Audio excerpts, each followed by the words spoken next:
प्रणाम, मैं हिंदू हूं। रुद्राक्ष की माला मैं भी मैं हूं, कृपान कटार और भाला मैं भी मैं हूं, श्वेत भी हूं और शुद्ध भी मैं हूं, विरोध हो मेरे तो युद्ध भी मैं हूं, इतिहास में बहा आंसू और खून भी मैं हूं, अब जो कह के मिलेगा वो सुकून भी मैं हूं, कि इस धरती का मैं केंद्र बिंदु हूं। प्रणाम, मैं हिंदू हूं। चिता की अग्नि, गंगा का पानी, चिता की अग्नि, गंगा का पानी, सप्त ऋषियों सा ब्रह्म ज्ञानी भी मैं हूं, सियावर राम का हनुमान भी मैं हूं। भोला हूं, हिंदू बेचारो भोળો જ तो छे।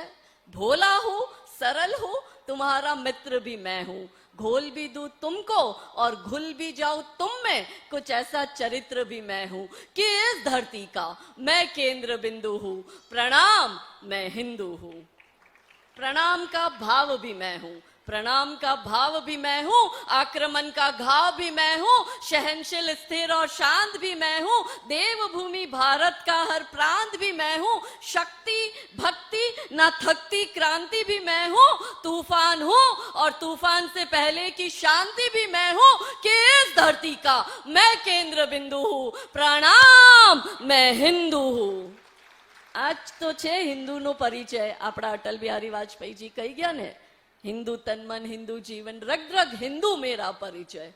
એટલે આજે આ ધર્મ સભામાં બધા હિન્દુ અહીંયા ભેગા થયા છે, નામ બી ધર્મ સભા રાખ્યું છે ને કેમ અત્યારે અહીંયા આવીને બધા ભેગા થયા। અમુક લોકો મને કહેતા હોય, અરે दीदी कितना घूमती हो, कितना हिंदुओं को समझाती हो, ये हिंदू सोया हुआ है, ये हिंदू समझता नहीं। આ લોકોને કહું અહીંયા ભુજમાં આવીને જો અમારો હિન્દુ જાગેલો છે, જોઈ લ્યો। આ 11:30 બી જાગેલો છે અને વધારે જગાડવા માટે મારે આવવાની જરૂરત પડી છે। પણ કેમ ધર્મ સભામાં બધા ભેગા થયા? આ બધાને ધર્મની ચિંતા છે એટલે તો ભેગા થયા। કેમ ધર્મ સભા યોજાણી? કેમ કે ફ્રેન્ડ્સ ગ્રુપના ભાઈઓને બી, રાહુલભાઈને, એના સમસ્ત મિત્રોને બી ચિંતા છે ધર્મની। કેમ કે ધર્મ ઉપર ઘાત આવે છે, ધર્મ ને અધર્મના યુદ્ધમાં અધર્મ વધી રહ્યું છે, તો ધર્મની રક્ષા કરશે કોણ? કેમ કે એ લોકોનો તો એજન્ડા છે ભારતને ઇસ્લામિક દેશ બનાવવાનું 2047 પહેલા, અત્યારે 2025 ચાલી રહ્યું છે। હવે 2047 તો બહુ આગું થયું, આપણી પાસે ખાલી 10 જ વર્ષ છે। અને આ હું નથી કહેતી, એ લોકોના ઇસ્લામિક લોકો કહે છે, એના મુલ્લા મૌલવીઓ કહે છે, એ લોકોના એનજીઓના મોટા મોટા લોકો કહે છે કે લવ જિહાદ કરો, લેન્ડ જિહાદ કરો, ધર્માંતરણ કરો, આ 3 સ્ટેજ ઉપર કામ કરો ને ભારતને ઇસ્લામિક દેશ બનાવો। એટલે તો મારા ભાઈએ કીધું ને કે લવ જિહાદ વધી રહ્યું છે। આખું એક ખાલી એજન્ડા ગજવાય હિન્દનો નથી, એજન્ડા ગજવાય વર્લ્ડનો છે, કે વિશ્વના એક એક વ્યક્તિને કન્વર્ટ કરીને એને ઇસ્લામમાં કન્વર્ટ કરો। આ સમસ્યા ખાલી આપણી ભારતની થોડી છે। હું હમણાં અમેરિકા 40 દિવસના પ્રવાસ ઉપર હતી, ત્યાં આ જ દશા છે। ત્યાં પણ આ અધર્મીઓનો એટલો જ આતંક છે અને આખું વિશ્વ ત્રાહિમામ કરી રહ્યું છે। યુકેની દશા જો, લંડનની દશા જો, લંડન તો આખું પાકિસ્તાન બની ગયું છે ને આ લોકો નારા લગાડે છે આપણા ભારતમાં, લડકે લિયા પાકિસ્તાન, હસકે લેંગે હિન્દુસ્તાન। તો કેવી રીતના હસીને હિન્દુસ્તાન લેશે?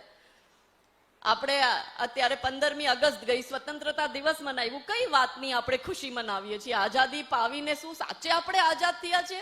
પેલા ઇસ્લામિક આક્રમણકારીઓની ગુલામી કરી, પછી ઈસાઈ આક્રમણકારીઓની ગુલામી કરી, કમ્યુનિસ્ટની ગુલામી કરી, પછી નહેરુ ગાંધી પરિવારની ગુલામી કરી, ને હવે તો દરેક ઘરમાં એક નેતા બેઠો છે, એટલે હવે આપણે નેતાઓની ગુલામી કરીએ છીએ ને નેતાઓના હિસાબથી આપણે ચાલીએ છીએ। ધર્મની આપણે ચિંતા જ નથી।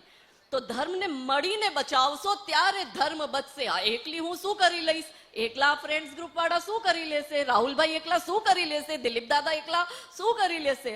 મળીને કરશો તો આપણે આ યુદ્ધ ધર્મ ને અધર્મના વચ્ચેનું છે, એમાં ધર્મ જીતશે, પણ સંગઠિત થવું પડશે। આજે જ્યારે અહીંયા આરતી થઈ ત્યારે કોઈ ભેદભાવ હતો? કોઈની અલગ લાઈન હતી કે બ્રાહ્મણની લાઈન અલગ, ક્ષત્રિયની લાઈન અલગ, ફલાણા વાલાના બધાની લાઈન અલગ? કોઈની હતી નહીં।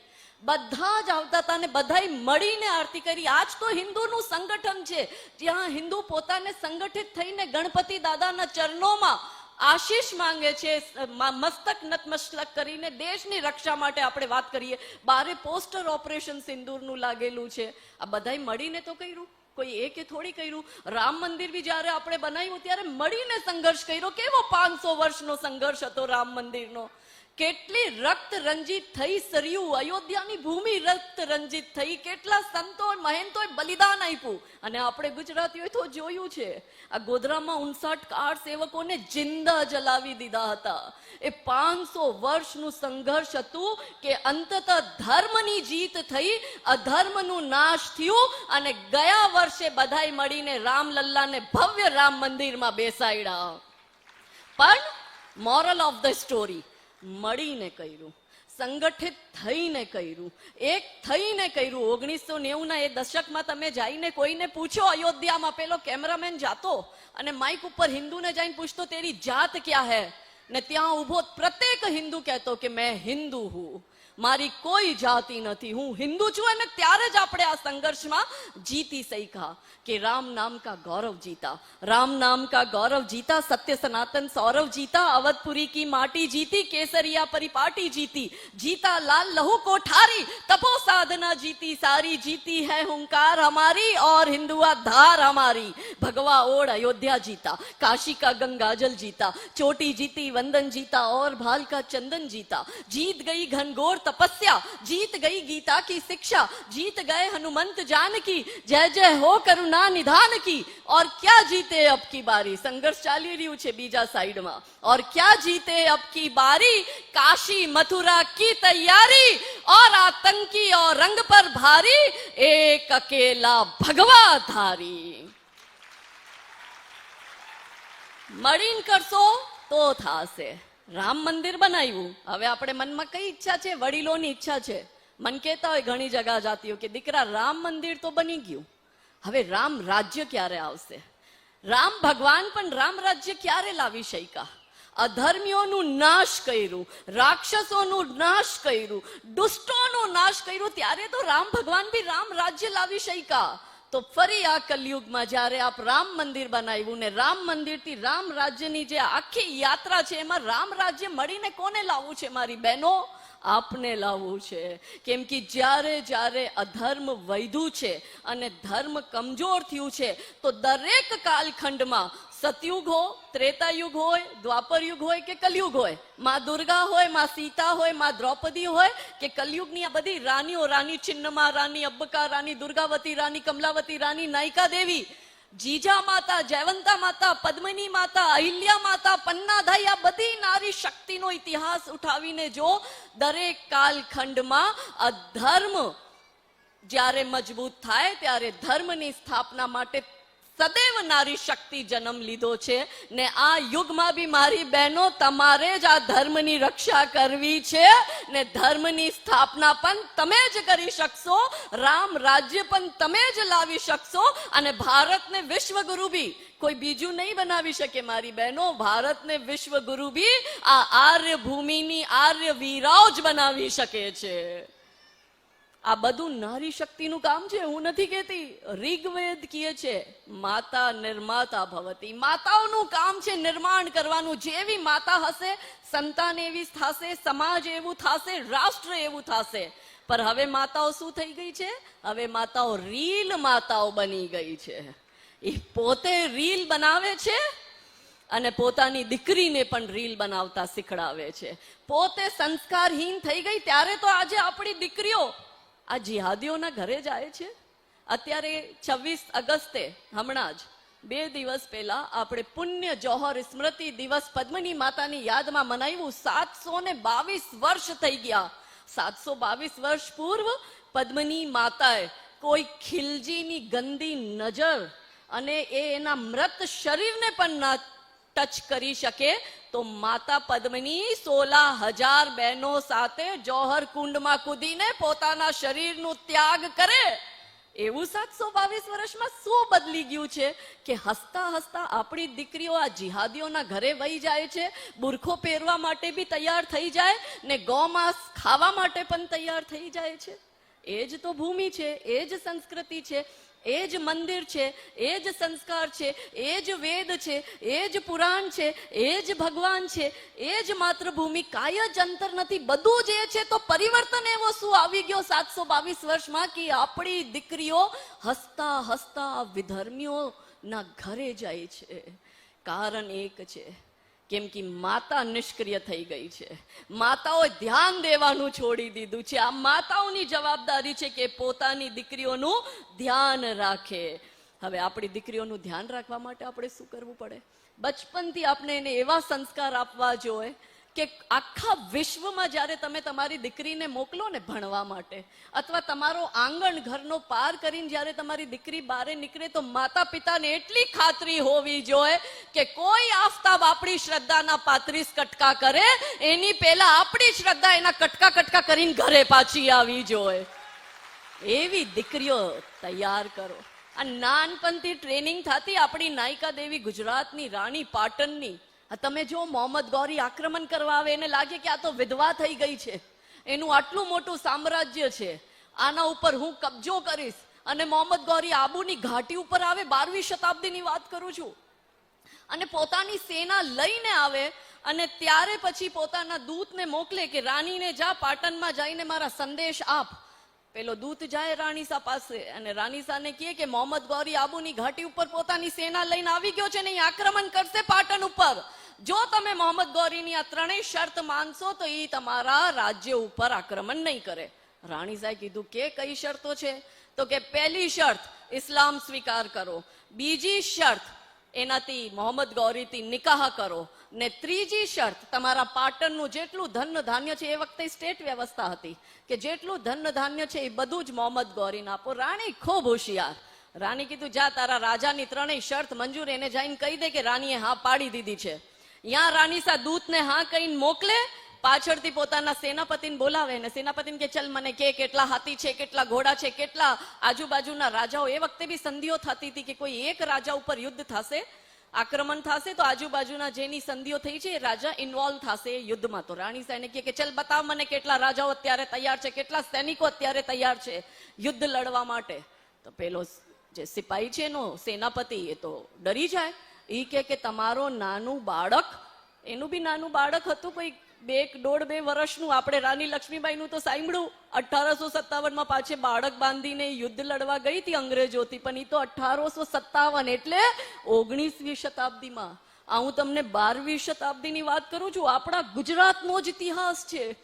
અને રાણીસાનો બી નાનો બાળક, અને પેલો સેનાપતિ કહે તમે વિધવા, તમારો નાનો બાળક, મોહમ્મદ ગૌરીની આવડી મોટી સેના, તમે એક નારી, શું જ કરી લેવાનું? આ તમારું વંશ છે એ બી ખતમ થઈ જશે ને, નામ પૂરું થઈ જશે આ વંશનું. ત્યારે રાણી સા ક્રોધિત થાય, પેલા સેનાપતિને લાત મારીને કાઢે, અને પોતે હાથમાં પોતાના સેનાની કમાન લે, આખી સ્ટ્રેટેજી બનાવે.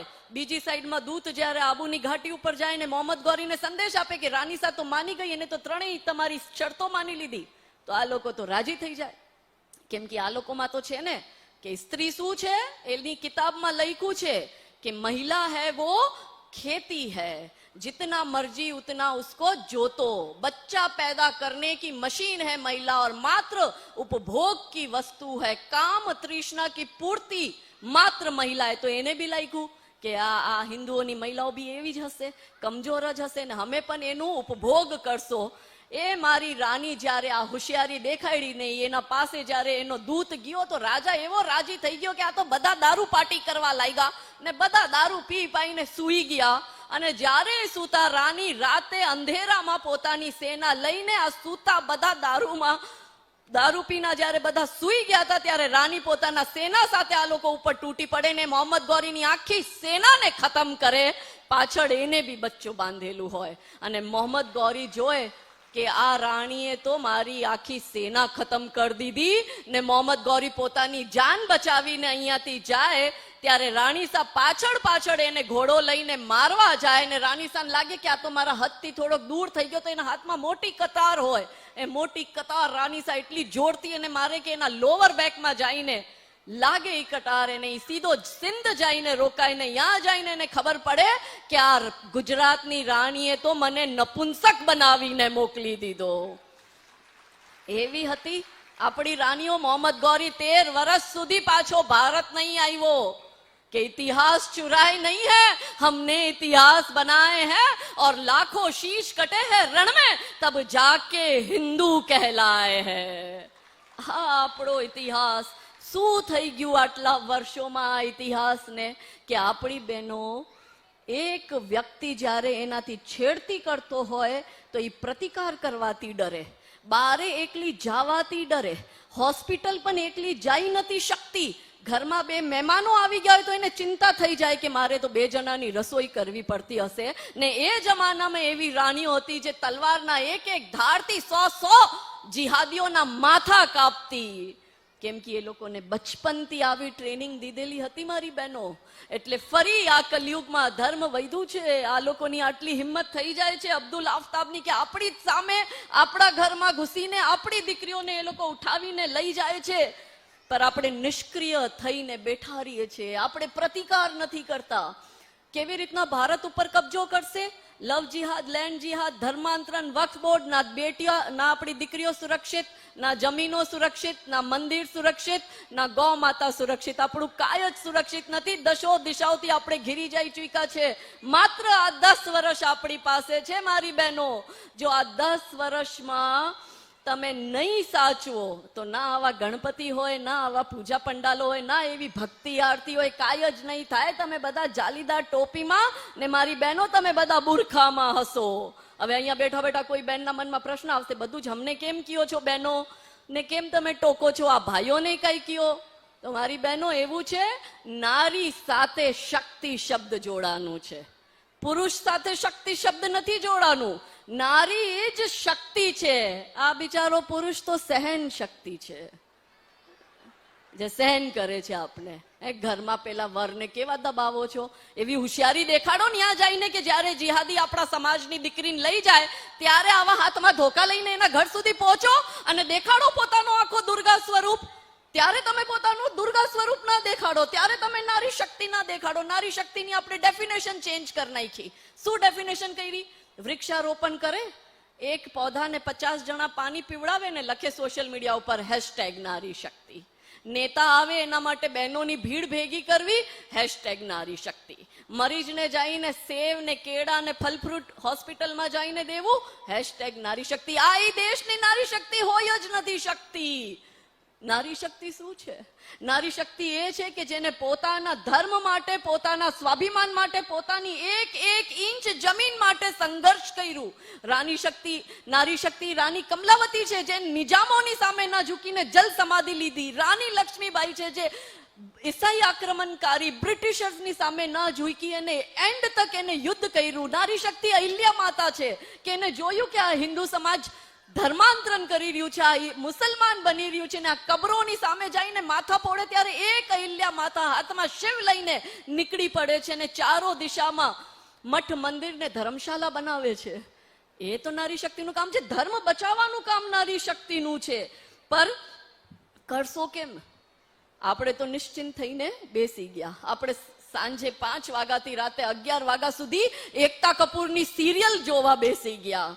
હવે તો પાછું મેં સાંભળ્યું પેલું સાસ બી બહુથી, ત્યારે તો એટલા લોહી પીધા, હમણાં પાછા ચાલુ થઈ ગયા. એમાં બી પછી અનુપમા જેવી ટીવી સિરિયલો આવે. લગન એ આપણી નારી શક્તિને કેટલી ખરાબ સ્વરૂપે દેખાડે છે. શું દેખાડે? પ્રેમ એકથી કરશે, લગન બીજાથી કરશે, પછી જીવનમાં કોક ત્રીજો આવી જશે, જે બીજાથી લગન થયા હતા એ મરી ગયો હશે, પછી ચોથાના નામની મહેંદી લાગતી હશે, એટલામાં જે બીજો હતો એ પાછો જીવતો થઈ જાય, પછી કન્ફ્યુઝ થઈ જાય બીજા સાથે જાઉં કે ચોથા સાથે જાઉં. એક બહેનોના 4 લફડા દેખાડે છે. પછી આપણે આવું જ જોઈએ છે, આવું જ મગજમાં આવે છે, આ જ મગજમાં ચાલે છે ને દરેક સિરિયલમાં એક જ વસ્તુ દેખાડશે. શું દેખાડશે? કે સાસ ને નણંદ નાલાયક છે. એ કાવતરા કરે વહુ ઉપર, વહુ લાગે સાસ ને નણંદ નાલાયક છે. એટલે હિન્દુ પરિવારોને તોડવાનું ષડયંત્ર. કબજો કેમ થશે? કેમ કે ભારતની મહિલાઓને કમજોર કરો. કેમ કે ભારતની મહિલાઓ 2 પરિવારને જોડે છે.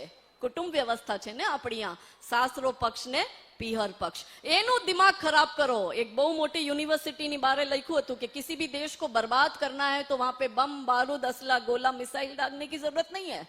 आप उस देश की सामाजिक व्यवस्था, सांस्कृतिक व्यवस्था, शैक्षणिक व्यवस्था और पारिवारिक व्यवस्था को खत्म कर दो, वो देश अपने आप खत्म हो जाएगा. आज ષડયંત્ર ચાલી રહ્યું છે કે આપણા દેશને ખતમ કરવા માટે આપણી બહેનોને ટાર્ગેટ કરો. કેમ કે વ્યવસ્થા બધી બહેનોના હાથમાં હતી. પહેલા જ્યારે રાજા યુદ્ધ લડવા જતા તો રાજાઓ શું કરતા, એક એક વર્ષ સુધી તો એ લોકો બહારે રહેતા. રાણીઓ જ હતી જે આખું એડમિનિસ્ટ્રેશન ચલાવતી, આખું યુદ્ધ એ લોકો બહારે લડતા ત્યારે રાણી પોતાની સેના પોતે તૈયાર કરતી હતી. આખું રાજપાટ રાણીઓ ચલાવતી હતી. અને મનુસ્મૃતિમાં પણ લખ્યું છે કે ભારતની મહિલાઓમાં એટલી શક્તિ છે, અહીંયાની નારીમાં એટલી શક્તિ છે કે કોઈ પણ નારીને તમે એડમિનિસ્ટ્રેટિવ પાવર આપો તો એ વિકાસ પણ કરી શકે સમાજનો અને વિનાશ પણ કરી શકે. અને હવે આપણે શું થઈ ગયા, આવી ફિલ્મો જોઈને, આવી ટીવી સિરિયલો જોઈને, આવી વેબ સિરીઝ જોઈને આપણે વિનાશની કગાર ઉપર આવી ગયા કે માતા પિતા પોતાના કામમાં વ્યસ્ત છે, બાળકને આપતા નથી સમજણ, બાળકને સમજાવતા નથી, ને પછી કોઈ અબ્દુલ આફતાબ આવીને આપણી દીકરીને ઉપાડીને લઈ જાય છે. એટલું બધું જનરેશન ગેપ થઈ ગયું છે કે આપણી દીકરી ખુલીને માતા પિતાને કહી નથી શકતી કે ફસાઈ ગઈ છે. સૌથી વધારે લવ જિહાદ ઇન્સ્ટાગ્રામના માધ્યમથી થાય છે. તમારા ઘરમાં જો 13-14 વર્ષની દીકરી હોય તો ચેતી જાજો. 95% કેસ જે ઇન્સ્ટાગ્રામથી થાય છે એમાં 13 ને 14 વર્ષની 95% દીકરીઓની એજ છે. અહીંયા જ કચ્છની જ એક બેન જે બિલકુલ ભણેલી ગણેલી નથી, એ ઇન્સ્ટાગ્રામથી બંગાળના મુસલમાનના સંપર્કમાં આવી. 2 વર્ષ થઈ ગયા આ ઘટનાને. એ બેનની એક 7 વર્ષની જોડે દીકરી બી હતી. આપે હમણાં છાપામાં વાંચ્યું બી હતે. આ કેસમાં હું પર્સનલી ઇન્વોલ્વ છું છેલ્લા 2 વર્ષથી.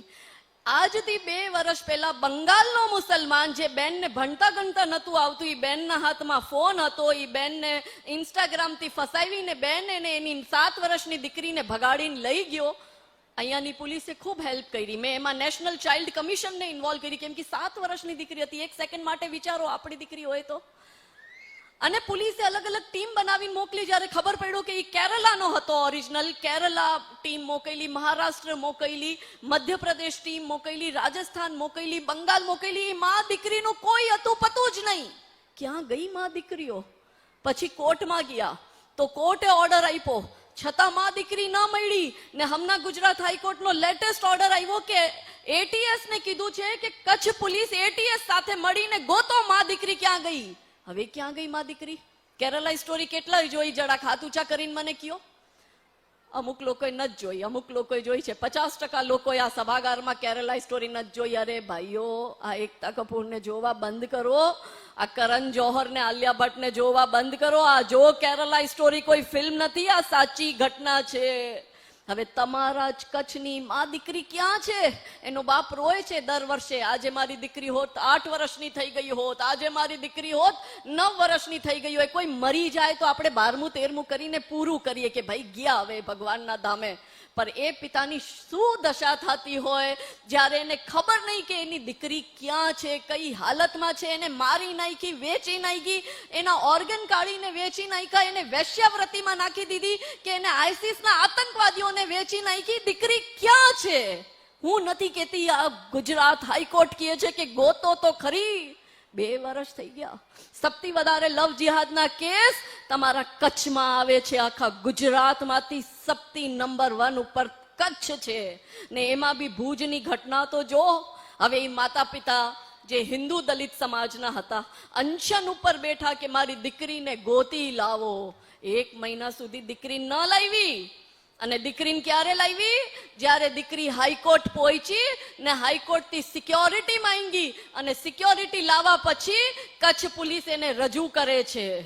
કેવું ચિંતાનો વિષય છે કે આપણે એટલા બધા લાચાર થઈ ગયા કે કોઈ જિહાદી આપણી દીકરીને ઉપાડીને લઈ જાય છે અને આપણે શાસન પ્રશાસનની સામે હાથ જોડીને રાહ જોતા હોઈને મા બાપને અનશન ઉપર બેસવું પડે.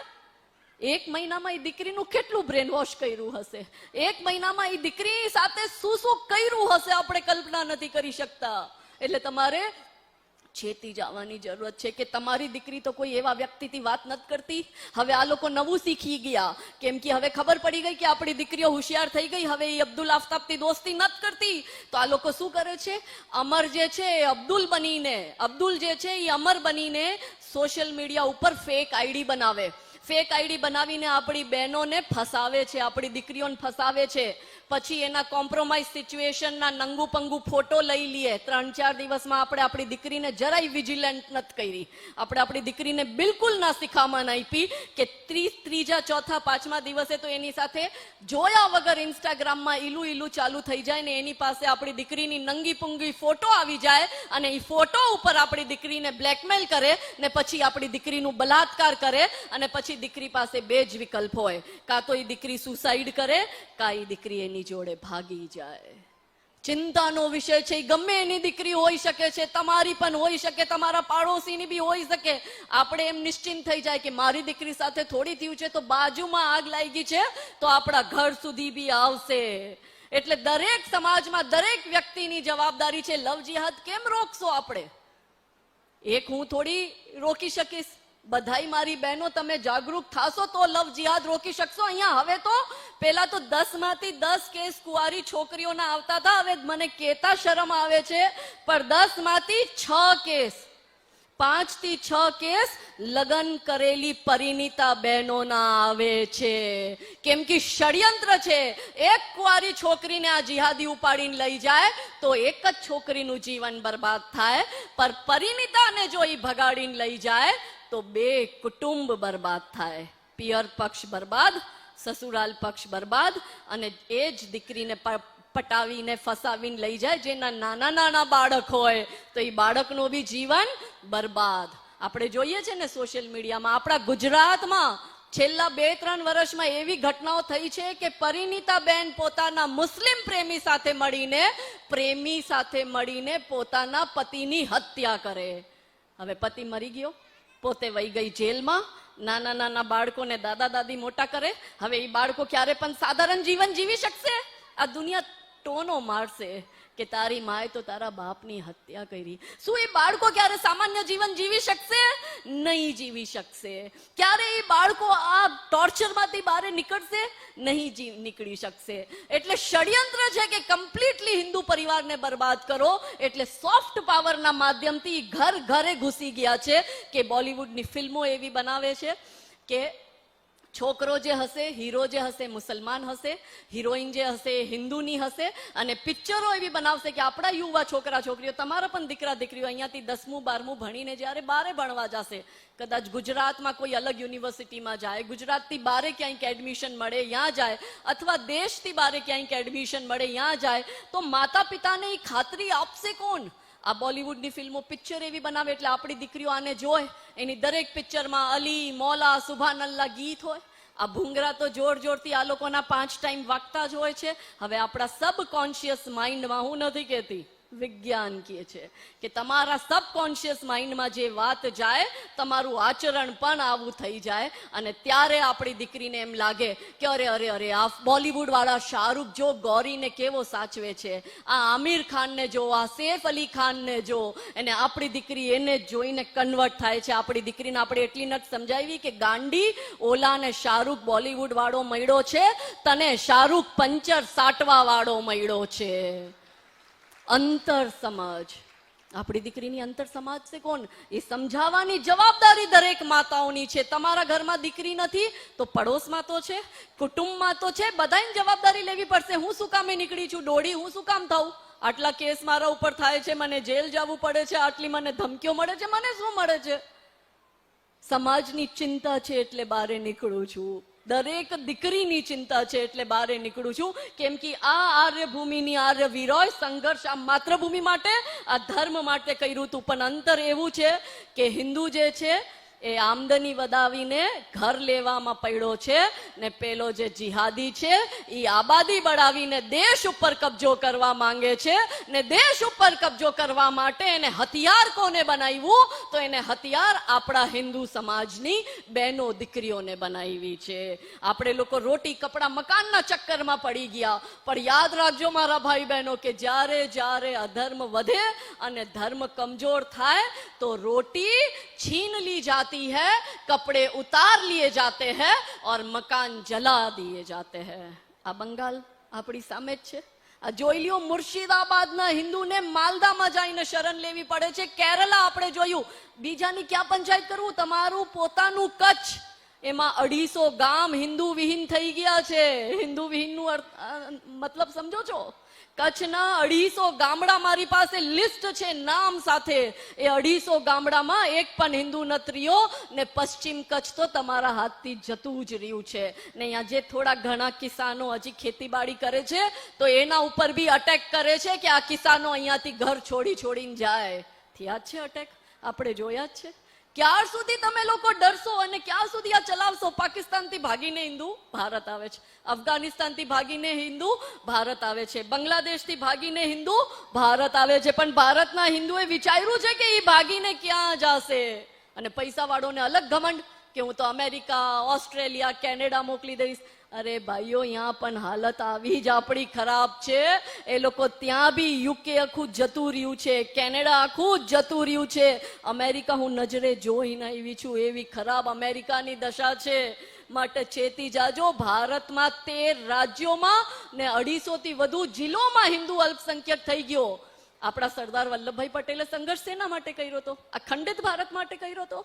સંઘર્ષ અખંડ ભારતનું હતું. 563 રિયાસતોને જોડીને સરદાર વલ્લભભાઈ પટેલે આપને એક ભારત આપ્યું. એમને ભવિષ્ય દેખાતું હતું કે આ હિન્દુઓને હું એક દેશ દઈને જાઉં. સુભાષચંદ્ર બોઝ, ચંદ્રશેખર આઝાદ, ભગતસિંહ, વીર સાવરકર કોના માટે કાલા પાણીની સજા ખાધી? કોના માટે ફાંસી ઉપર ચડ્યા ભગતસિંહ? અખંડિત ભારત માટે. એ લોકો અખંડ ભારત માટે સંઘર્ષ કર્યું હતું. પણ આપણે શું કર્યું? અહીંયાથી ચાદર વાળો કન્વર્ટ કરે છે, અહીંયાથી ફાધર વાળો કન્વર્ટ કરે છે ને હિન્દુ આરામથી બેઠો છે. પેલું નામ સાંભળ્યું? અમર અકબર એન્થની ફિલ્મ આવી હતી, હે ને? તો અમર અકબર એન્થની નું ઇતિહાસ જાણશો ને ખોદશો તો બાપ એનો કોણ નીકળશે? કિશનલાલ. પર અંતર શું છે? કન્વર્ટ થઈ ગયો જ્યારે કિશનલાલ નો. અમર તો અમર જ રહ્યો. અકબર ને એન્થની કન્વર્ટ થઈ ગયા તો એન્થની શું કામ કરે છે? એન્થની ધર્માંતરણ કરે છે. ઈ એન્થની આપણા જ ગુજરાતના તાપીને, ડાંગમાં, માંડવીમાં, સુરતમાં, નવસારીમાં, આણંદમાં, બરોડામાં ધર્માંતરણ કરી રહ્યું છે. અકબર શું કરી રહ્યું છે? અકબર લવ જિહાદ અને લેન્ડ જિહાદ કરી રહ્યું છે. દીકરીઓને ફસાવીને ઇસ્લામમાં કન્વર્ટ કરે છે ને મંદિરોની જગ્યાઓને પચાવીને એના ઉપર ટોપી પહેરાવી દે છે. આપણી જમીનો ઉપર અવૈધ કબજો કરે છે. અને ભોળો અમર શું કરે છે? અમર રાહ જોવે છે કે પેટ્રોલના ને ગેસના ભાવ ક્યારે સસ્તા થાય, ડુંગળી ટમાટર ક્યારે સસ્તા થાય. અંતર સમજો તમે ત્રણેયનો બાપ કિશનલાલ હતો. પણ જેમ કન્વર્ટ થઈ ગયા અકબર ને એન્થની તો એના એજન્ડા ઉપર ચાલ્યો ને ભોળો અમર ભોળાનો ભોળો રહ્યો ને અમરના હાથથી એક કરીને એક જમીન આપણી જતી રહી. આપણામાંથી કેટલા લોકોએ છાવા ફિલ્મ જોઈ છે? જરાક હાથ ઊંચા કરીને મન કયો. અરે ભાઈ, ઓટીટી ઉપર આવી ગઈ. હવે તો છાવા જો. તમે લોકોએ છાવા નથી જોઈ. અમે તો બચપનથી છત્રપતિ શિવાજી મહારાજનો ઇતિહાસ જાણીને આવ્યા છે. જ્યારે આવી ગૌરવ ગાથા વાંચશો ને ભણશો ને જોશો તો જ તો બાળકોને શીખવી શકશો. શું હતા છત્રપતિ શિવાજી મહારાજની સંતાન છત્રપતિ સંભાજી મહારાજ? અને ઔરંગઝેબ ધોકાથી એને પકડે ને 40 દિવસ પોતાની જેલમાં રાખે ને એને યાતના આપે. શેના માટે? કે આ કન્વર્ટ થઈ જાય ને આ ઇસ્લામ સ્વીકાર કરે. પેલા દિવસ એના હાથના નાખૂન કાઢે અને એમને કહે છત્રપતિ સંભાજી મહારાજને કે ઇસ્લામ સ્વીકાર કર. ને છત્રપતિ સંભાજી મહારાજ કે હું ઇસ્લામ સ્વીકાર નહીં કરું.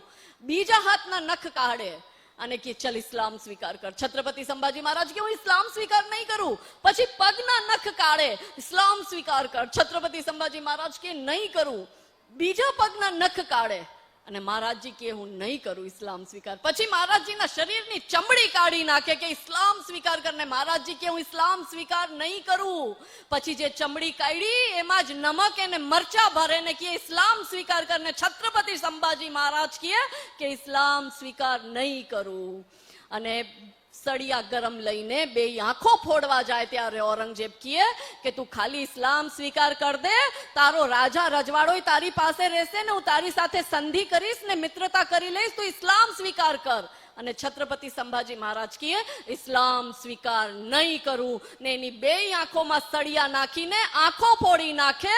ને અંતમાં જે જીભથી છત્રપતિ સંભાજી મહારાજ કહેતા હતા કે હું ઇસ્લામ સ્વીકાર નહીં કરું. એ જીભ કાપવા પહેલા ઔરંગઝેબ કહે, છેલ્લો મોકો આપું છું, આ જીભથી તું એકવાર કહી દે કે હું ઇસ્લામ સ્વીકાર કરું.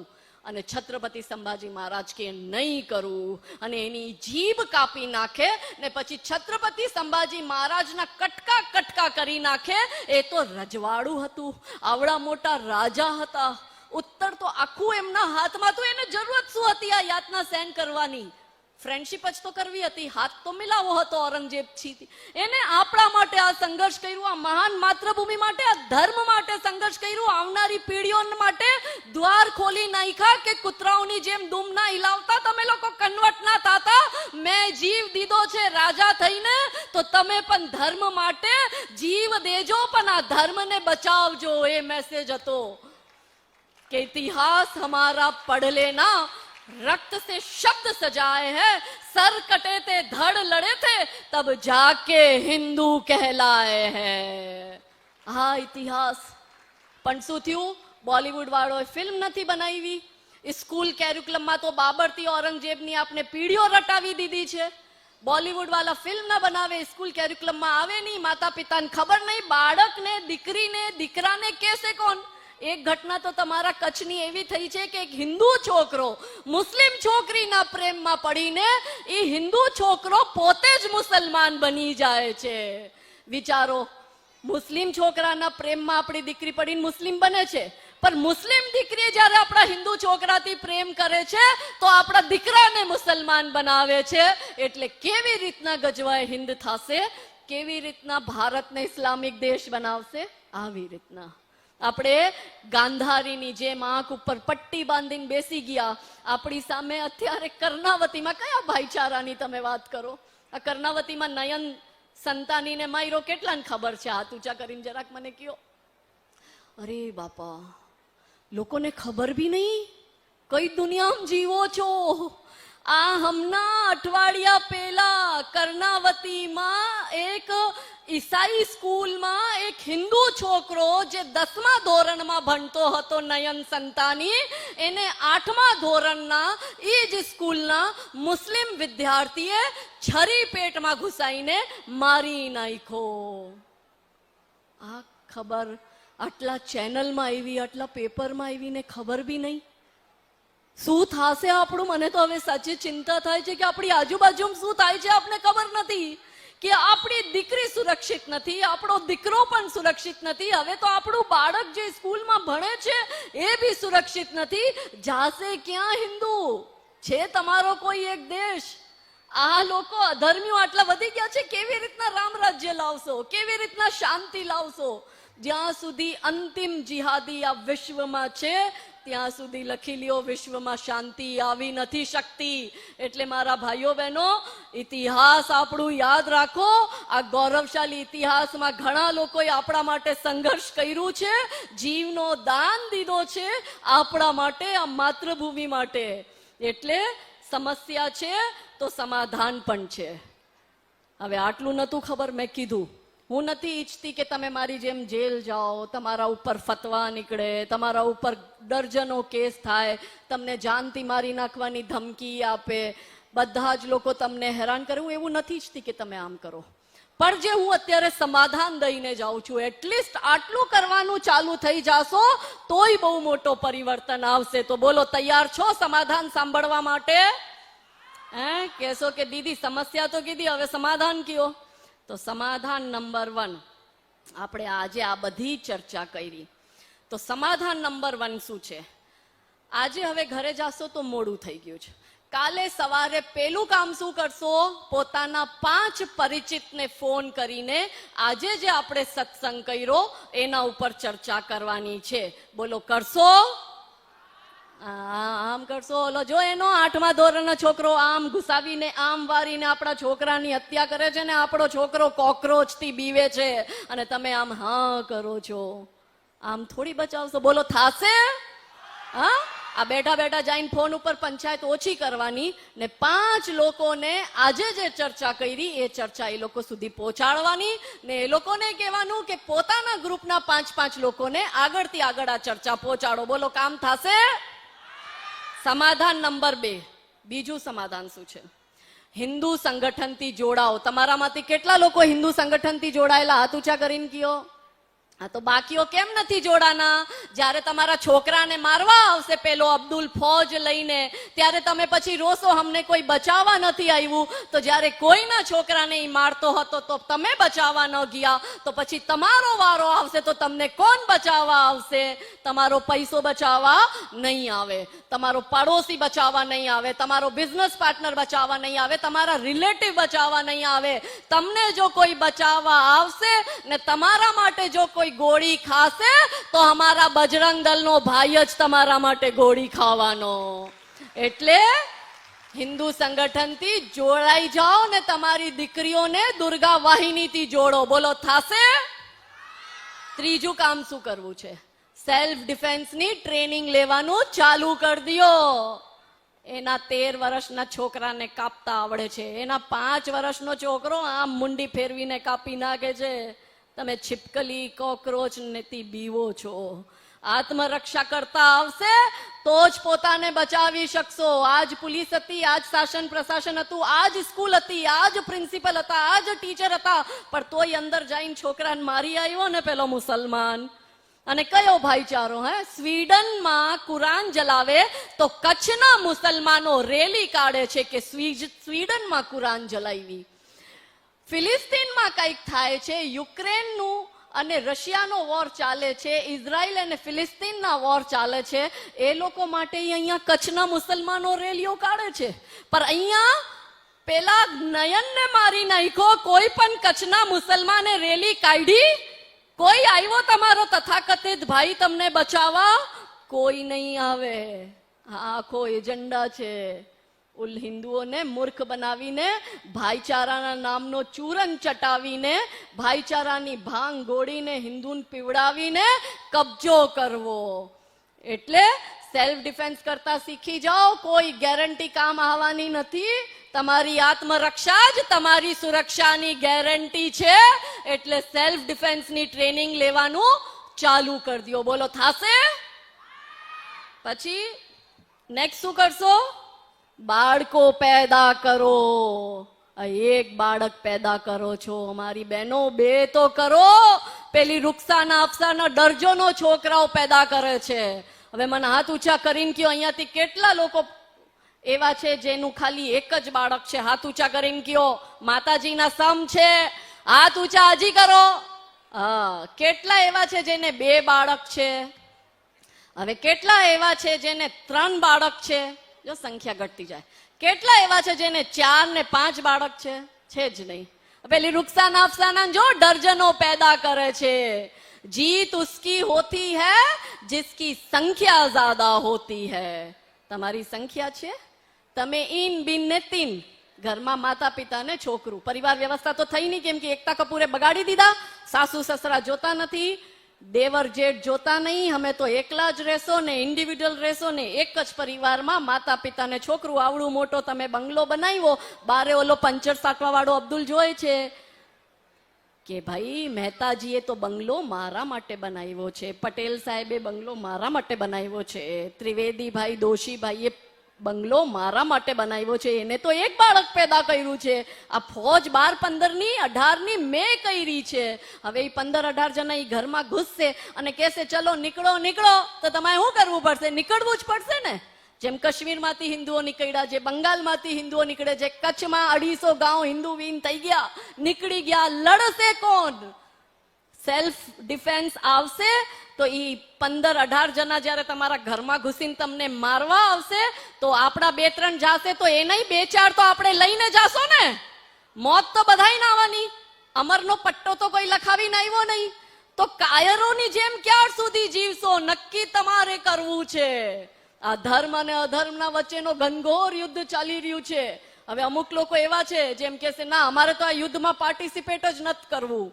તો કૃષ્ણ ભગવાન અને અર્જુનના વચ્ચેનો સંવાદ, અને અર્જુન કહે કૃષ્ણ ભગવાનને કે આ તો દ્રોણાચાર્ય મારો ગુરુ છે, આ તો દુર્યોધન દુશાસન તો મારા ભાઈ છે, આ કરણ મારો ભાઈ છે, અને ભીષ્મ પિતામાં તો મારા પિતામાં, હું એને કેમ મારું? ત્યારે કૃષ્ણ ભગવાન કહે કે આ બધા અધર્મી છે, કેમ કે એ લોકોની આંખની સામે અધર્મ થતું હતું ને આ લોકો ચૂપ રહ્યા કે અધર્મ પર મૌન રહેકર જો માત્ર નિહારે જાતે હૈ, દ્રોણ હો, ભીષ્મ હો, કર્ણ હો, સબ મારે જાતે હૈ. નંબર બધાઈનો આવશે. કોઈ હું એકલી કન્વર્ટ થોડી થવાની, તમે થાશો ને. ધર્મ મારા એકલીનું થોડી જશે, તમારું બી તો જશે. બધા જ કન્વર્ટ થશો ને તો રક્ષા કરતા આવશે તો પોતાને બચાવી શકશો. આપણા એક એક ભગવાનના હાથમાં શસ્ત્ર છે. એક પણ ભગવાન એવું નથી જેના હાથમાં શસ્ત્ર નથી. ના ગણપતિ દાદા, શિવજી, પાર્વતી માતા ને કાર્તિકે, આ તો આખું પરિવાર, આ આખું કુટુંબ સદૈવ ધર્મીઓથી લડ્યું છે. તારકાસુર, નરકાસુર, મહિષાસુર, અરુણાસુર, જલંધર, ચંડ, મુંડ, શુંભ, નિશુંભ, આ બધા દાનવોથી આ એક પરિવાર લડ્યું છે. એ પરિવારથી તો કંઈક શીખો કે એને બી કહી દીધું છે કે તમને ધર્મની સ્થાપના કરવી છે, શાંતિ જોતી હોય તો અધર્મથી લડવું પડશે ને લડવા માટે તમને આત્મરક્ષા કરતા કા મરતા મારતા આવવું જોઈએ. એટલે એના માટે સંખ્યા જોઈએ, માટે બાળકો પેદા કરો. પછી નેક્સ્ટ શું? પાંચમું, હોટલમાં ખાવાનું બંધ કરી દિયો. કેમ? આ જો ઝોમેટો ને સ્વિગી કરો, વાંચો કોણ છે ડિલિવરી બોય. આ હાઈવે ઉપર તમારી હોટલો જે આવી, આ લખશે બારે આપણા ભગવાનના નામથી હોટલો ચલાવશે. રામ ઢાબા, હનુમાન ઢાબા, વૈષ્ણવ ઢાબા, ને અંદર જઈને જોશો તો ઓલો ઓરિજિનલ જે છે એ અબ્દુલ આફતાબ છે. જઈને જોઈ શું કરે છે. ગયા વર્ષે ડિસેમ્બરમાં હું ઉડીસામાં હતી ને અહીંયાના એક બહુ મોટા ડોક્ટરના ઘરે મારો ઉતારો હતો. એ ડોક્ટરની બહુ મોટી હોસ્પિટલ હતી ને એ હોસ્પિટલ હતી IVF થી બાળક પેદા કરવાની, જેનું સાધારણ રીતે બાળક ન થાય તો IVF એટલે ટેસ્ટ ટ્યુબ બેબી. બહુ મોંઘું આખું આ ટ્રીટમેન્ટ છે. તો એ ભાઈએ મને કીધું, ડોક્ટર સાહેબે કે દીદી ઇસ પૂરે વર્ષ મેં, એટલે અંતમાં ગઈ હતી ને 2024 ને ડિસેમ્બરની વાત છે, તો કે દીદી इस पूरे वर्ष में 10,000 बच्चे IVF से पैदा करवाए. मैंने कहा अच्छा बढ़िया चल रहा होगा आपका तो बिजनेस, 10,000 बच्चे. तो कि दीदी शॉकिंग बात क्या है? मैंने कहा क्या है? बोले दीदी 10,000 कपल हिंदू थे, उसमें एक भी मुस्लिम कपल नहीं था. હવે હું કનેક્ટ કરું, આપણી સંખ્યા ઘટે છે. બહારનું આપણે ખાવાનું ખાઈએ છીએ એના અંદર એ લોકો મિલાવટ કરે છે. હિન્દુ ઓમ બી એક બાળક પેદા કરે છે ને હવે હિન્દુઓની પ્રજનન ક્ષમતા પણ ઓછી થઈ ગઈ કે મારી બહેનો તમે બે કુટુંબને જોડો છો, તમારું સસુરાલ પક્ષ ને માયકા પક્ષ, આ બંને પક્ષને જોડીને તમે આંખ બંધ કરીને એક સેકન્ડ માટે વિચારો, તમારા બંને કુટુંબને ભેગા કરીને એકના એક કપલ એવું હશે જેનું સામાન્ય રીતે બાળક નથી થતું ને એ ડોક્ટરથી ટ્રીટમેન્ટ કરાવે છે. કેમ? આના ડર્જનો પેદા થઈ જાય છે. કેમ આપણા નથી થતા? અને IVF થી બાળક પેદા કરાવવું એટલે 8 થી 10 લાખનો ખર્ચો છે. હવે હિન્દુ માંડ 8-10 લાખ ખર્ચો કરીને એક બાળક પેદા કરે તો બોલો બીજું બાળક પેદા કરવાની એમાં શક્તિ છે? નથી. એટલે બહારનું ખાવાનું બંધ કરી દો ને જો બારે ખાવાના બહુ શોખ હોય તો જાઈન જો કે યાનો કુક કોણ છે, યાનો સ્ટાફ કોણ છે, યાનો માલિક કોણ છે. જો 100% શુદ્ધ હિન્દુની હોટલ હોય તો જ્યાં જઈને ભોજન કરજો. બોલો થાશે? કરશો? પછી બીજું શું કરશો? નેક્સ્ટ કામ છઠ્ઠું, મેડિટેશન કરો. તમને મનમાં એમ થતું હશે કેમ દીદી તમે મેડિટેશનનું કહો છો? બહુ મેં કીધું ને આપણા ભગવાન આપણે બધું જ શીખડાવી ગયા. મહાદેવ સદૈવ કઈ મુદ્રામાં દેખાય? મહાદેવ સદૈવ ધ્યાન મુદ્રામાં બેઠા હોય. ધ્યાનથી જ શક્તિ મળે, આ સાધનાથી જ શક્તિ મળે. આ સાધના આપને માર્ગ દેખાડે, આ સાધના મનને શુદ્ધ કરે. જેમ શરીરના મેલ ઘસવા માટે રોજ સાબુ રગડો છો ને, એવી રીતના ચિત્તના મેલને ખતમ કરવા માટે શું કરવું પડે? મેડિટેશન કરવું પડે. ક્યાંથી આ વિકૃતિ આપણા મનમાં આવે છે? કેમ કે આપણે ફોનમાં ગંદુ જોઈએ છે, આપણે બહારનું ગંદુ ખાઈએ છે. હવે નેગેટિવ એનર્જી આપણા શરીરમાં આવે ત્યારે પછી શું થાય? નેગેટિવ વિચાર આવે. નેગેટિવ વિચાર આવે એટલે આપણે આ ગોમાંસ ખાવા વાળોના ઘરમાં આપણી દીકરી જવાનું સ્વીકાર કરી લઈએ. આપણું હિન્દુ હસતો હસતો કન્વર્ટ થઈ જાય. આપણી બહેનો ઉપર ખોટી દ્રષ્ટિ નાખે ને આપણી પરિણીતા બેન બી આ લોકોના ચક્કરમાં ફસાઈ જાય છે. કેમ? આપણા ગ્રંથોમાં લખ્યું છે જૈસા અન્ન વૈસા મન. ગંદુ જ ખાશો, ગંદુ વિચાર આવશે, ગંદુ જોશો ગંદુ જ શરીરમાં આચરણ આવશે. તો આ બધી ગંદગીને દૂર કરવા માટે, આ બધી નેગેટિવિટીને દૂર કેમ કરશો? તો મેડિટેશનથી કરશો. કેમ કે આખું ઋગ્વેદાના ઉપર છે કે આત્મા અને પરમાત્માથી કનેક્ટ કેમ કરવું? તો મેડિટેશનના માર્ગથી. ધ્યાન સાધના કરશો મારી બહેનો, તમારા ઉપર ખૂબ જ બધી રિસ્પોન્સિબિલિટી છે. તમને ઘર બી સાચવવું છે, તમને અમુક તમારામાંથી જોબ બી કરતા હશે તો બહાર બી જઈને જોબ કરવાની છે, તમને સાસરું બી સાચવવું છે. તમે તો હવે કે મનમાં કહેશો કે આ બેન તો વધારે કામ દઈ ગયા, હવે અમારા બાળકોને સંસ્કાર બી અમારે આપવાના છે, તો એ તમારે જ આપવાના છે. બધું જ તમારે મેનેજ કરવું, એડમિનિસ્ટ્રેશન બી ઘરનું તમારે જોવું, બધી જ રિસ્પોન્સિબિલિટી મારી બહેનો તમારા ઉપર છે. તો તમારા મગજને, તમારા શરીરને શક્તિ જોઈએ, એ શક્તિ ક્યાંથી આવે? મેડિટેશનથી. અત્યારે ઘણા લોકોના મનમાં ચાલતું હશે, આ કાજલબેનને ડર નથી લાગતો? કાલ ઉસકા ક્યાં બિગાડે જો ભક્ત હૈ મહાકાલ કા. તો હું મહાદેવની સાધક છું. મને અહીંયા માળિયાના, તમારા માળિયાના મિયાઓ મને ઘણા લખે કે તું દરેક જગ્યાએ સિક્યોરિટી લઈને ફરે છે. એ કે જ્યાં હોય અહીંયા સિક્યોરિટીમાં હોય, તું જે દી હમને એકલી દેખાની એ દી તને મારી નાખશો. એ લખે છે અબ્દુલ કે जिस दिन तू अकेली दिखी हम तेरी रेकी कर रहे हैं उस दिन तो तेरे को मार ही देंगे. तो मैंने लिखू अब्दुल ने, मैं कहती तू ऐसा बोल रहा है कि जिस दिन अकेली दिखी उस दिन तुझे मार देंगे. पर मैंने कहा अब्दुल तू मारने अकेला आना, फिर देखते जिंदा कौन जाता है, तू जाता है कि मैं जाती हूं. केम के आ शक्ति મને ક્યાંથી મળી? ધ્યાન સાધનાથી, મેડિટેશનથી. એ જ આપને રસ્તો દેખાડે ને. એકવાર તમે જો પરમાત્માથી તમારી આત્મા કનેક્ટ થઈ જશે ને, એટલી બધી શક્તિ છે કે તમારા અંદર જે આ ડર છે ને, અત્યારે તમે ડરો છો, અરે અરે અરે અમે એનાથી કેમ લડશો, અમે અમારો છોકરો અહીંયાથી નીચે પડી જાય તો ડર લાગે. આ જિહાદીઓ સામે તૈયાર કરવા છે. બહારના દાનવોથી તો બોર્ડર ઉપર સૈનિક ઉભા છે જે ઓપરેશન સિંદૂર કરે છે, પણ આ ઘરના દાનવોથી લડવા માટે ઓપરેશન સિંદૂર મારી બહેનો તમારે કરવું પડશે. માટે શક્તિ જોશે. એટલે આખા દિવસમાં ટાઈમ ના મળે તો રાતે સુવા પહેલા 20 મિનિટ કમ્પલસરી મેડિટેશન કરો. એનાથી જ તમને શક્તિ મળશે ને બધા જ માર્ગ એમાંથી જ મળશે ને બધી સમસ્યાનો સમાધાન બી એમાંથી મળશે. અને અંતિમ વાત, છેલ્લું વાત શું કરવું છે? Be Hindu, buy from Hindu, employ Hindu. Hindu બની જાઓ, હિન્દુથી સામાન લ્યો, હિન્દુને રોજગાર દો. તમારો દૂધ વાળો હિન્દુ હોવો જોઈએ, શાકભાજી વાળો હિન્દુ હોવો જોઈએ, ફલ ફ્રૂટ વાળો હિન્દુ હોવો જોઈએ, સાડીની શોપિંગ વાળો હિન્દુ હોવો જોઈએ, કટલેરી વાળો હિન્દુ હોવો જોઈએ, મેકેનિક હિન્દુ હોવો જોઈએ, જીમ વાળો હિન્દુ હોવો જોઈએ, રિક્ષા વાળો હિન્દુ હોવો જોઈએ, ટીચર હિન્દુ હોવો જોઈએ, ડાન્સ ટીચર હિન્દુ હોવો જોઈએ, ગરબા ક્લાસ વાળો હિન્દુ હોવો જોઈએ, પીઓપી ના કામ વાળો હિન્દુ હોવો જોઈએ, લાકડાનો કામ વાળો હિન્દુ હોવો જોઈએ, રિપેરિંગ વાળો હિન્દુ હોવો જોઈએ, મહેંદી વાળો હિન્દુ હોવો જોઈએ. તમારી શુદ્ધ હિન્દુ ઇકોનોમી હોવી જોઈએ. કેમ કે મારી બહેનો જે 2 રૂપિયા બચાવવા માટે હરી ચાદર વાળા પાસે તમે સામાન ખરીદો છો, એ જ પૈસાથી તમે તમારા પતિ અને તમારા છોકરાઓ માટે કફન લ્યો છો. કેમ કે જ્યારે પહેલગામમાં આતંકવાદી મારવા આવશે તો પૂછશે નહીં કે તમે બ્રાહ્મણ છો, ક્ષત્રિય છો, વૈશ્ય છો, શુદ્ર છો, ફલાણું છો, ઢીમકું છો, કયા પાર્ટીના વોટર છો, અમીર છો, ગરીબ છો, એથિસ્ટ છો, લેફ્ટિસ્ટ છો, કમ્યુનિસ્ટ છો. શું પૂછશે? ધર્મ શું છે? અને હિન્દુ કહેતાજી તમને મારી નાખશે. આપણા ગુજરાતના 3 લોકોને માર્યા, 2 ભાવનગરના, એક સુરતનું, અને ટોટલ 26 હિન્દુઓને માર્યા. ધર્મ પૂછીને માર્યો. તો ઓલો ધર્મ પૂછીને મારે છે તો તમે ધર્મ પૂછીને સામાન તો ખરીદતા શીખો રે મારા ભોળા ભાઈઓ.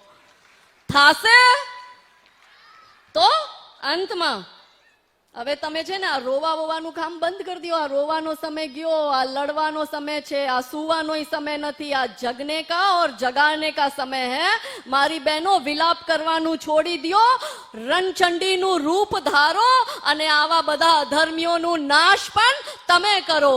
કે વીરતા કે વ્રત સે વિભૂષિત હૈ વતન, વિપત્તિ વિનાશ और વિલાપ નહીં ગાઉંગી. હું ક્યારેય વિલાપ નથી ગાતી કે અરે મને જેલમાં નાખી દીધી, હવે હું આ કામ નહીં કરું, અરે મારા ઉપર 8-8, 10-10 કેસ છે, હું આ કામ નહીં કરું, અરે મારી ફેમિલીની લાઈફ ખતમ કરી નાખી, મારું લાઈફ આખું ઝંડ કરી નાખ્યું, જીવન મારું આખું બરબાદ કરી નાખું, છતાં પણ હું મારું આ કામ કરું છું. શું કામ કરું છું? કેમ કે હું વિલાપ નથી કરતી, હું રોતી નથી, હું તોય યુદ્ધ લડવા જાઉં છું. કેમ કે મને ખબર છે કે મને આ ધર્મમાં જન્મ મળ્યો છે તો આ ધર્મની રક્ષાનો દાયિત્વ મારો છે.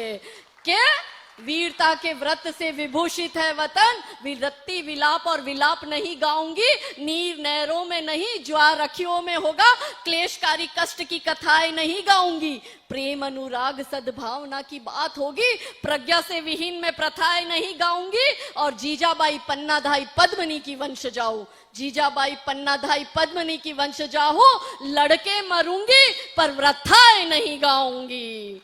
લડીને મરી જાશો, કેમ કે અમે બી મહારાણા પ્રતાપની સંતાન છે, કેસરિયા બાણા પહેરીને નીકળી ગયા છે આ માતૃભૂમિ માટે, આ ધર્મ માટે યોદ્ધાની જેમ બલિદાન દેશો, પર કાયરોની જેમ તો આ જીવન નહીં જ જીવીએ। એ ગજવાય હિન્દ કીએ છે, આપણે ભગવાય હિન્દ કરીને દેખાડશો। એટલે તમારે આ બધું કામ કરવું છે। તો કવિતાની અંતિમ આ પંક્તિઓ આપને સમર્પિત કરીને મારી વાણીને વિરામ આપીશ કે થે ચલે ઇતિહાસ લિખને। ઇતિહાસ લખવું છે ને આપણે, આપણા રજા રજવાડોએ લખ્યું, આપણા એન્ચેસ્ટરે લખ્યું, આપણા બધા યોદ્ધાએ લખ્યું કે થે ચલે ઇતિહાસ લિખને। મૃત્યુ સે ઘબરા રહ્યો, ડર કઈ વાતનો છે? મૃત્યુનો જ છે ને, કોઈ અમર તો આવ્યું જ નથી, મોત બધાઈને આવવાની, તો આનાથી ડરવાની શું જરૂરત છે? तो थे चले इतिहास लिखने, मृत्यु से घबरा रहे हो, चाहता बलिदान है रण और तुम घर को आ गए हो। ये अहिंसा मात्र भ्रम है, ये अहिंसा मात्र भ्रम है, शत्रुओं का जाल है ये, मान लो तुम बात मेरी, हिंदुओं का काल है ये। यदि अहिंसा पूज्य होती श्री कृष्ण क्यों गीता सुनाते, और शांति हेतु युद्ध निश्चित भेद क्यों हमको बताते, कायरों की भांति तुम क्यों युद्ध से कतरा रहे हो, चाहता बलिदान है रण और तुम घर को आ गए हो। सो रहे हैं जो अभी तक दर्प सारे जाग जाए, सो रहे हैं जो अभी तक दर्प सारे जाग जाए, अब उठो घोष करो कि सर्प सारे भाग जाए। ये समय संग्राम का है, तुम स्वयं से टकरा रहे हो, चाहता बलिदान है रण और तुम घर को आ गए हो। भेद सारे भूल कर और वर्ण सारे भूल कर, वर्ण सारे भूल कर सोचो कि हम अतिरेक है, और भीच लो सब मुट्ठिया, बोलो कि हिंदू एक है, बोलो कि हिंदू, बोलो कि हिंदू। सियावर रामचंद्र की, पवन सुत हनुमान की, नमः पार्वती हर हर महादेव।